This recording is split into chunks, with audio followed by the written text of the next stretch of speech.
Bonjour à tous. Donc aujourd'hui, la capsule a pour but de présenter les équations du mouvement uniformément accéléré.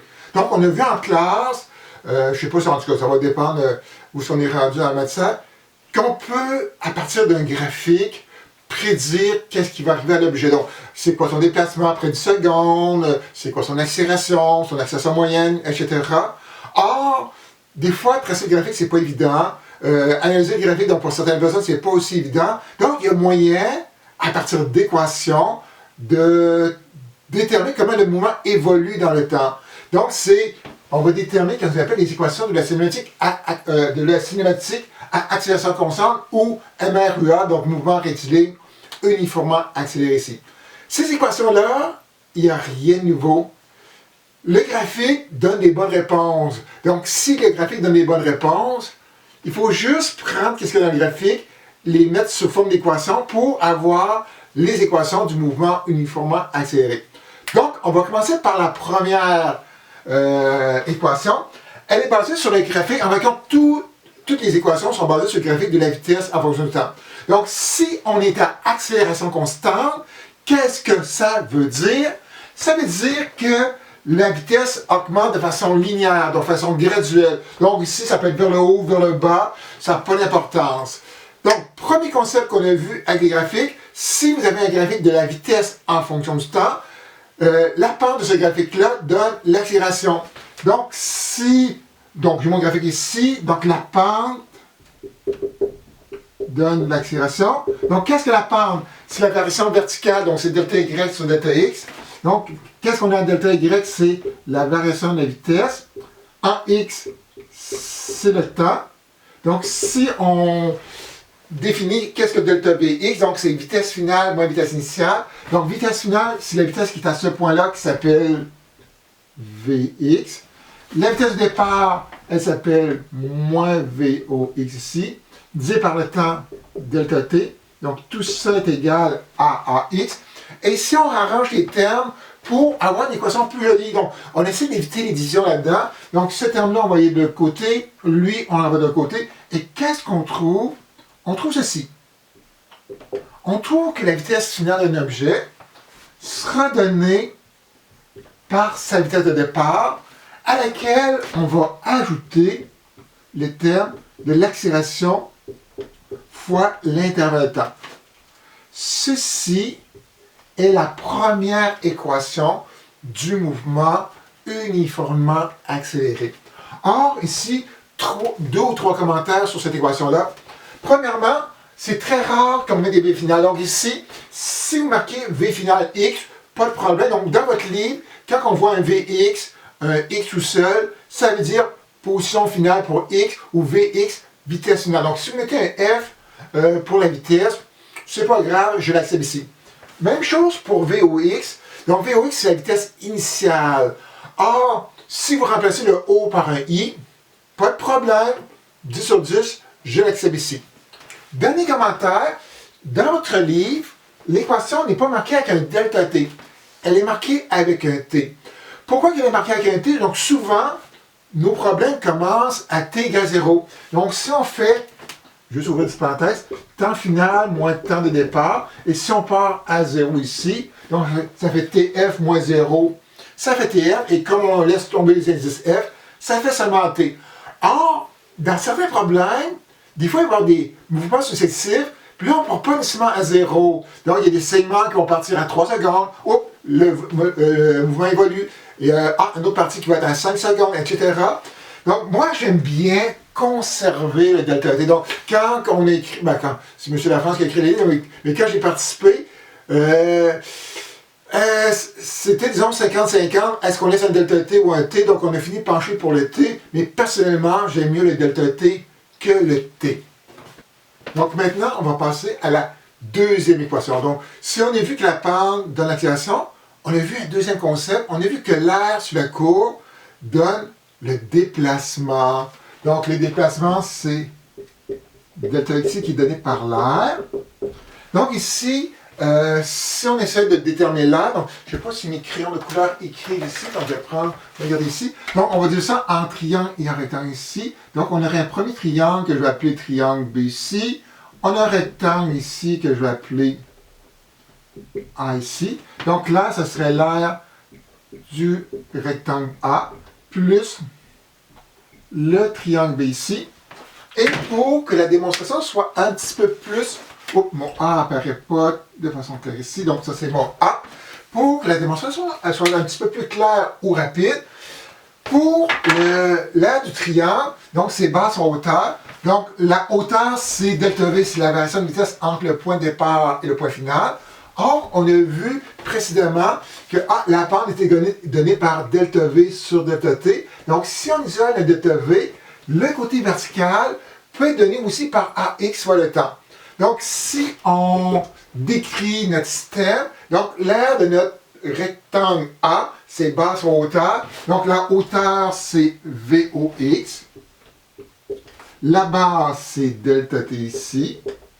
Plus, on a un triangle, donc c'est 1/2 base fois hauteur, donc 1/2. La hauteur, vous tous allez avec la hauteur, c'est AX delta T ici. La base, c'est delta T. Si je regroupe les termes ici, qu'est-ce que vous trouvez? Vous trouvez ceci. Delta X est égal à VOX delta T. Donc ici, on a 2 delta T ici, donc ça va être plus 1/2 A delta T au carré. Et généralement, le delta X, on va l'expliciter. Donc delta X, c'est X final, donc on va juste appeler X moins XO ici.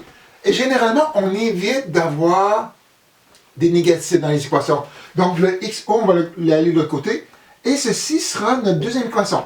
Qui dit quoi? Qui dit que la position finale d'un objet est donnée par sa position de départ, à laquelle on rajoute la vitesse fois le temps. Donc si l'objet a la vitesse constante, on aurait juste ce terme-là ici, mais s'il y a une accélération, l'objet va gagner encore plus de distance. Donc, vous pourrez voir, ceci, ce serait un mouvement uniforme, donc pas d'accélération. Et s'il accélère, il va de plus en plus vite, donc il va gagner encore plus de distance, qui sera donné par 1/2 AX delta T au carré. Donc, ceci est la deuxième équation du mouvement uniformément accéléré.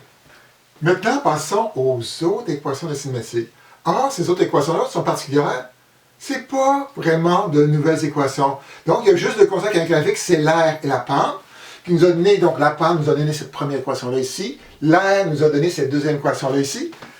Qu'est-ce qu'il va rester à faire pour trouver les autres équations? C'est juste prendre ces deux équations-là et les insérer l'une dans l'autre pour trouver d'autres équations. Donc ici, qu'est-ce qu'on pourrait faire? Donc là, je ne sais pas ce que je vais faire, mais c'est pas grave. On pourrait, ici il y a VOX, donc on pourrait isoler VOX dans 1, le remplacer dans 2 pour avoir une nouvelle équation. Tiens, j'ai AX ici, je pourrais isoler AX ici, le remplacer à l'intérieur pour avoir une nouvelle équation. Ou encore, je pourrais isoler le temps ici, le remplacer ici à l'intérieur, et on aurait aussi une nouvelle équation. Donc, je vais en prendre une au hasard, donc juste pour vous montrer comment on arrive à ces équations. Après ça, les autres, on va les montrer, ou en tout cas, on va les présenter directement. Donc, qu'est-ce que je vais faire? Lequel? Je pense que je vais isoler... Bon, on va isoler delta X. Donc, isolons AX dans 1.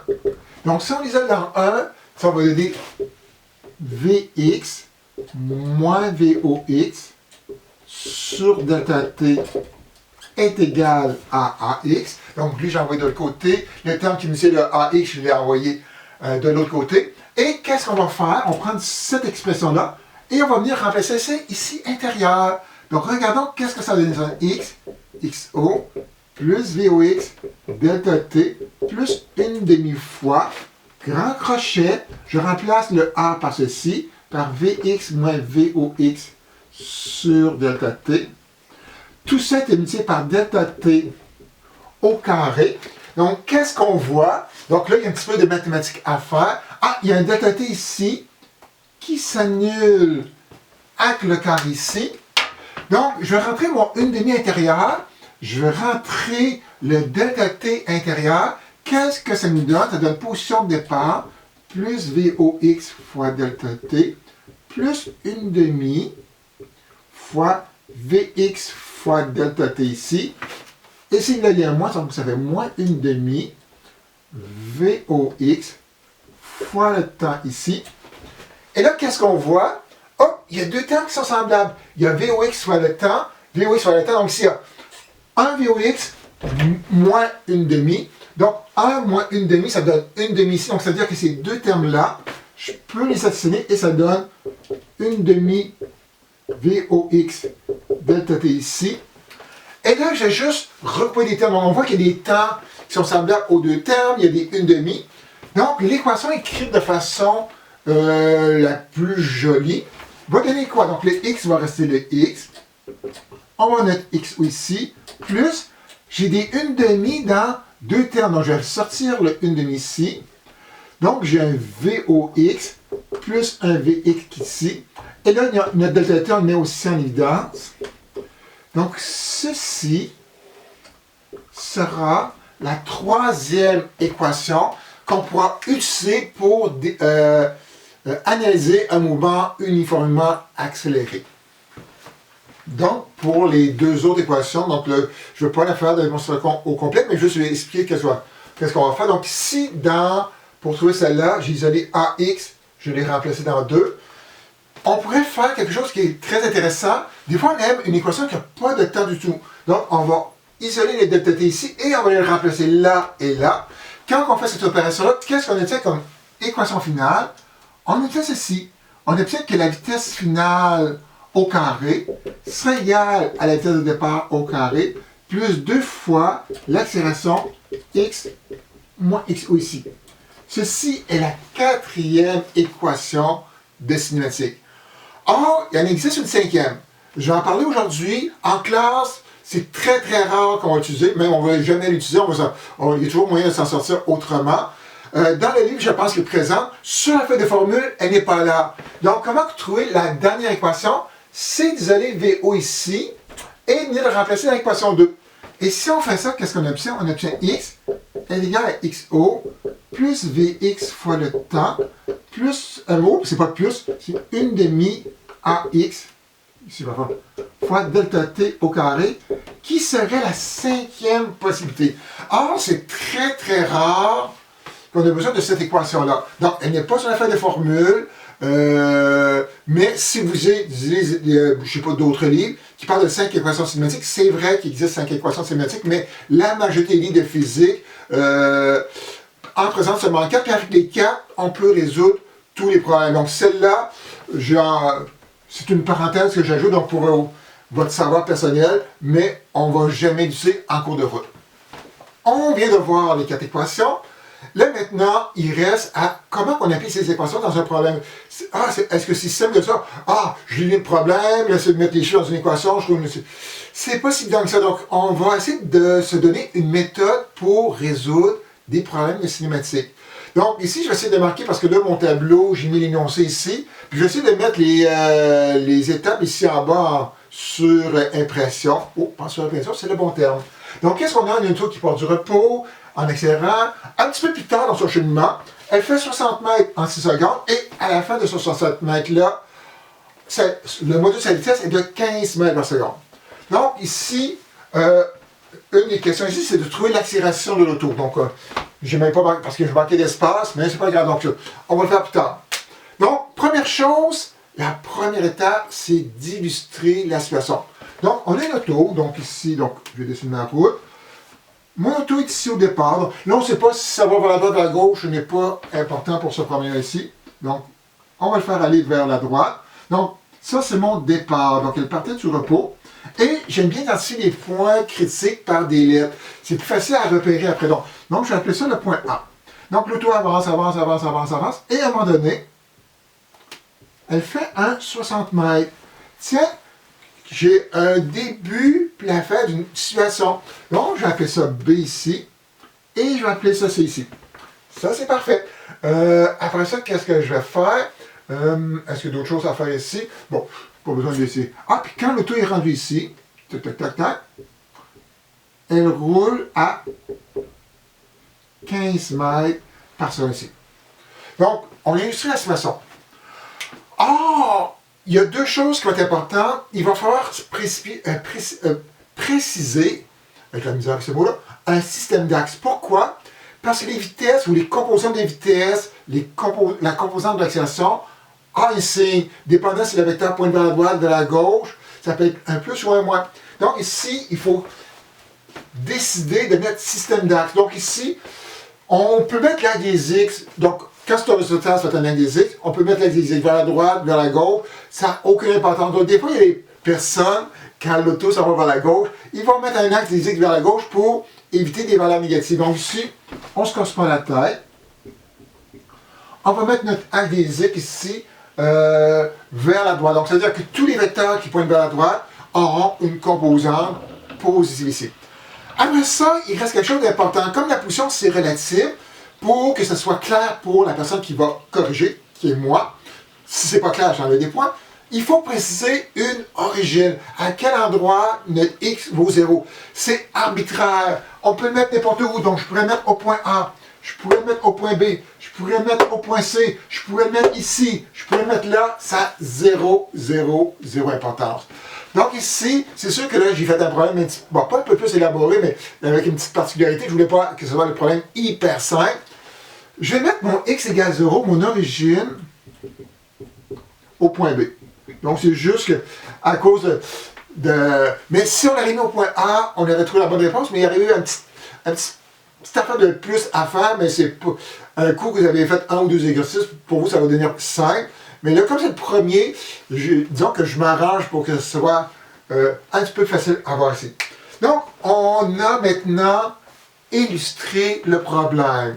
Ah, c'est vrai! Il reste une dernière chose, parce que là, je viens de voir mes notes de cours. C'est pas quelque chose de super important, mais ça évite des erreurs. Essayez d'illustrer par des flèches les vecteurs vitesse et les vecteurs accélération. Donc ici, est-ce que j'ai écrit une autre couleur? Je vais regarder ici. Donc, l'objet s'en va vers la droite. Donc, c'est sûr que le vecteur vitesse... Oh, non, mon crayon bleu n'écrit plus. Donc, essayons mon crayon vert. Donc, mon vecteur vitesse sera un vecteur qui est dans ce sens du mouvement, donc un vecteur qui est vers la droite. Pour le vecteur A, on regarde, est-ce que ça va de plus en plus vite ou de moins en moins vite? Donc ici, ça va de plus, on part du repos et on gagne la vitesse. Dans ce cas-là, les deux vecteurs A et V sont de même orientation. Avec ça, ça termine la partie illustration de notre problème. Donc, on a terminé la phase illustration. Donc, la phase illustration, ça a l'air niaiseux, mais c'est la base si l'illustration n'est pas bien faite. Donc, s'il n'y a pas de système d'axe, je ne peux pas savoir le signe de mes composants. Si je ne sais pas l'origine, vous ne précisez pas l'origine, je ne peux pas savoir où est-ce que vous mettez vos valeurs de position. Donc, c'est quand même une partie importante dans votre problème. Donc, tous les problèmes symétriques devraient être illustrés. Par la suite, on va passer à la deuxième étape, c'est qu'est-ce qu'on appelle le décortiquer. Donc, premièrement, je vais définir une question. Donc, tantôt, j'ai dit, bon, on va trouver l'accélération, mais on va trouver quelque chose d'un petit peu plus simple. Donc, je vais demander, trouver le module de la vitesse au début du 60 mètres. Donc, je veux savoir quand l'objet était au point B, quelle était sa vitesse à ce moment-là. OK. Donc là, premièrement, il faut essayer de déterminer la partie qui nous intéresse. Donc, on pourrait partir de A vers B. Donc, regardez qu'est-ce qui se passe de A vers B pour essayer de trouver la vitesse au point B. Or, ici, quand on regarde ça, on sait qu'on part du repos. Ça, c'est beau. On ne connaît pas la distance ici. On ne connaît pas le temps entre A et B. Il semble avoir beaucoup d'inconnus dans ce segment-là. Si je regarde un autre segment où B est inclus, de B à C, on connaît la distance entre les deux points. On connaît la distance ici, on connaît le temps, on connaît la vitesse finale.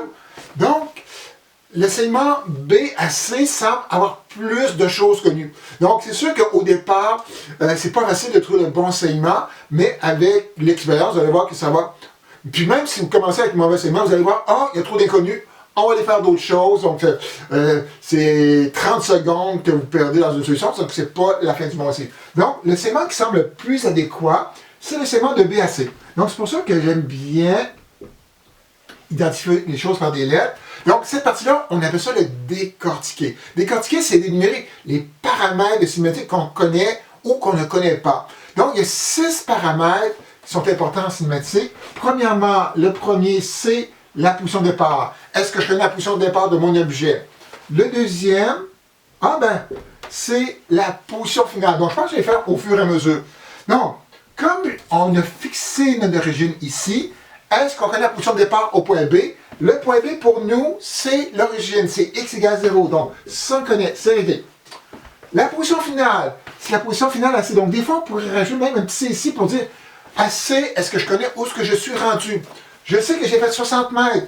Comme mon origine est ici, c'est-à-dire que j'ai fait 60 mètres par rapport à l'origine, c'est-à-dire que la position finale, c'est 60 mètres. Parfait, c'est beau. Est-ce que vous connaissez la vitesse au départ? Au départ, c'est au point B. Et ça serait étrange, donc on a notre VOX, qu'on la connaîtrait parce que c'est la question. Donc ici, on ne la connaît pas, donc ça, c'est un paramètre inconnu. Est-ce qu'on connaît la composante de vitesse quand on est rendu au point C? Oui, c'est 15. Et faire attention, c'est une composante. Donc, une composante, c'est la partie du vecteur qui est parallèle à l'axe. Donc, comme mon vecteur pointe vers la droite et l'axe des x pointe vers la droite, ça sera une composante positive. Donc, j'ai hésité à faire quelque chose qui allait vers la gauche. Donc là, on va en faire avec des signes qui vont vers la gauche un petit peu plus tard. Est-ce qu'on connaît l'accélération entre B et C? Donc, il n'y a rien qui précise l'accélération ici. Donc, AX, c'est inconnu. Et la dernière chose, est-ce qu'on connaît le temps qu'on a pris pour passer de B à C? Oui, dans l'énoncé, on donne le temps qui est 6 secondes. Ceci, c'est le décortiquer. Là, il y a quelque chose d'important. Pour savoir si un problème se résout directement avec une équation, il y a un critère à respecter. Si vous êtes dans un mouvement uniformément accéléré, donc une accélération qui n'est pas égale à 0, il faut on va dire deux inconnus au moins, ou 4 connus, pour que le problème puisse se résoudre. Donc, si on a 4 variables sur 6 de connus, au moins 4 sur 6, ça veut dire qu'on est capable, avec une équation uniquement, de trouver la réponse. Donc, on va voir un petit peu plus tard que des fois, on va arriver, il y a juste 3 connus, et là, il va falloir faire une petite étape de plus, ou une étape de plus, ou quelque chose de plus, on peut faire d'étapes, pour pouvoir résoudre le problème. Donc ici, on regarde, j'ai 4 paramètres, donc j'ai position de départ, position finale, vitesse finale et le temps. Donc j'ai 4 paramètres sur 6 de connus. Si j'ai 4 paramètres sur 6, ça veut dire qu'il existe une équation cinématique qui permet de résoudre cette situation-là ici. Là maintenant, il faut trouver l'équation qu'on doit utiliser ici. Donc, je vais faire afficher les équations ici quelque part au tableau. Donc moi, je ne les vois pas.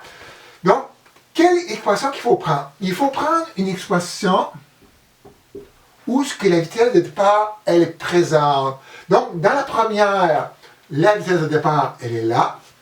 Dans la deuxième, elle est aussi là. Dans la troisième, elle est là. Dans la quatrième, attends une minute, là, je me trompe. 1, 2, elle est là dans toutes les équations. Oh, ok, ça nous met dans un problème ici.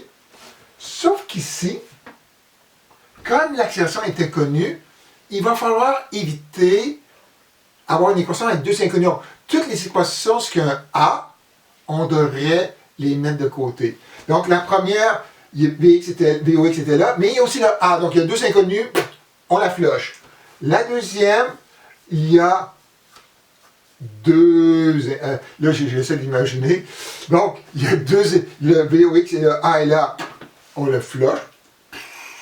Toilette, flush. Ah, la troisième!